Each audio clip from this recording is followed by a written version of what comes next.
ہمیشہ اہل زمانہ نے زمانے کی شکایت کی، ہمیشہ زمانے کی شکایت کری۔ مصر کے آثار قدیمہ والے کھدائی کر رہے تھے، کھدائی کرتے ہوئے ان کو ایک کتبہ ملا، اور جب تحقیق کی کہ یہ کتبہ کیا ہے، کب کا ہے، کیا لکھا ہے، تو نتیجہ یہ نکلا کہ جناب عیسیٰ کی ولادت سے 400 سال پہلے ایک بادشاہ تھا، اس بادشاہ نے اپنے بچے کے مربی، ٹیچر اور اطالب کو خط لکھا تھا۔ یہ خط وہی خط تھا جو جناب عیسیٰ کی ولادت سے 400 سال پہلے لکھا گیا تھا۔ پہلے کے زمانے کے لوگ اپنے بچوں کی تربیت کے لیے دوسروں کے حوالے کر دیا کرتے تھے، تو یہ بادشاہ 400 سال پہلے جناب عیسیٰ کی ولادت سے اپنے بیٹے کی ٹیچر، مربی اور اطالب کو خط لکھتا ہے۔ کیا لکھتا ہے کہ دیکھو میرے بچے کی تربیت کا خاص خیال رکھنا، اس لیے کہ زمانہ بڑا خراب ہے۔ آپ محسوس کر سکتے ہیں ہمیشہ زمانے کی شکایت کی گئی، آج بھی زمانے کی شکایت کی جاتی ہے۔ عام طور سے بزرگ والدین اپنے بچوں کی تربیت کرتے وقت یہ جملہ بھی کہتے ہیں، ہمارا زمانہ ایسا تھا، ہمارا زمانہ ایسا تھا، تمہارا زمانہ۔ علی کے مولا امیر المومنین حضرت علی بن ابی طالب علیہ السلام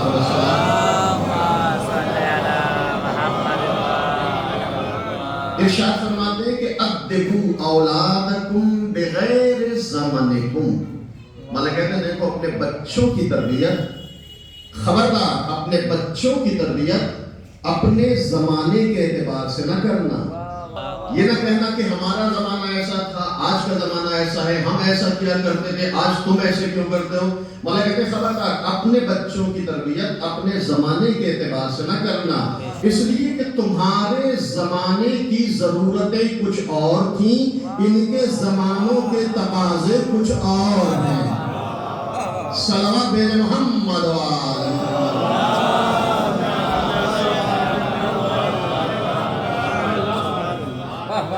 توجہ کیجیے گا۔ لیکن زمانے کی شکایت رہی، پیغمبر کے زمانے کی شکایت کر رہے ہیں مجازن، البتہ ہمیشہ زمانے کی شکایت، ایسا زمانہ ویسا زمانہ، آج کا زمانہ پہلا زمانہ، ہمیشہ اہل زمانہ نے زمانے کی شکایت کی۔ ایک جملہ کہہ کر میں حدیث کی وضاحت کرنا چاہتا ہوں، ہمیشہ اہل زمانہ نے زمانے کی شکایت کی، لیکن یہ بھی یاد رکھے گا عزیزو، زمانہ خراب نہیں ہوتا بلکہ خود اہل زمانہ خراب ہوا کرتے ہیں۔ صلوات بین محمد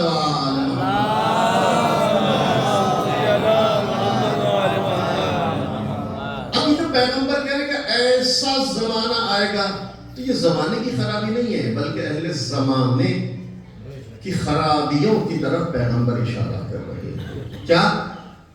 یحبون خمس وینسون خمس، یاتی علی امتی زمان، میری امت پر ایک ایسا زمانہ آئے گا کہ یحبون خمس وینسون خمس، میری امت کے لوگ 5 چیزوں سے بڑی محبت کریں گے اور 5 چیزوں کو بھلا دیا جائے گا۔ یا رسول اللہ وہ کون سی 5 چیزیں ہیں جن سے آپ کے امتیوں کو محبت ہوگی؟ وہ کون سی 5 چیزیں ہیں جن کو بھلا دیا جائے گا؟ ارشاد ہوا یحبون الدنیا وینسون الآخرہ، یحبون المال وینسون الحساب، یحبون المخلوق وینسون الخالق، یحبون المعصیہ وینسون التوبہ، یحبون القصور وینسون القبور۔ توجہ کیجیے گا، میں ترجمہ کرنا چاہتا ہوں۔ پیغمبر کہہ رہے ہیں میری امت پر ایسا زمانہ آنے والا ہے کہ میری امت کے لوگ 5 چیزوں سے بڑی محبت کریں گے، 5 چیزوں کو بھلا دیا جائے گا۔ یا رسول اللہ وہ کون سی 5 چیزیں ہیں جن سے محبت ہوگی؟ وہ کون سی 5 چیزیں ہیں جن کو بھلا دیا جائے گا؟ ارشاد ہوا کہ دیکھو میری امت کے لوگ دنیا سے محبت کریں گے، آخرت کو بھلا بیٹھے ہوں گے۔ دنیا سے محبت ہوگی، آخرت کو بھلا دیا جائے گا۔ میری امت کے لوگ مال سے محبت کریں گے، حساب کو بھلا بیٹھے ہوں گے۔ میری امت کے لوگ مخلوق سے محبت کریں گے، خالق کو بھلا بیٹھے ہوں گے۔ میری امت کے لوگ گناہ سے محبت کریں گے، توبہ کو بھلا بیٹھے ہوں گے۔ اور آخری جملہ مجلس رسالہ سبا، میری امت کے لوگ گناہ سے محبت کریں گے، توبہ کو بھلا دیں گے۔ میری امت کے لوگ بڑے بڑے گھروں سے محبت کریں گے، چھوٹی سی قبر کو بھلا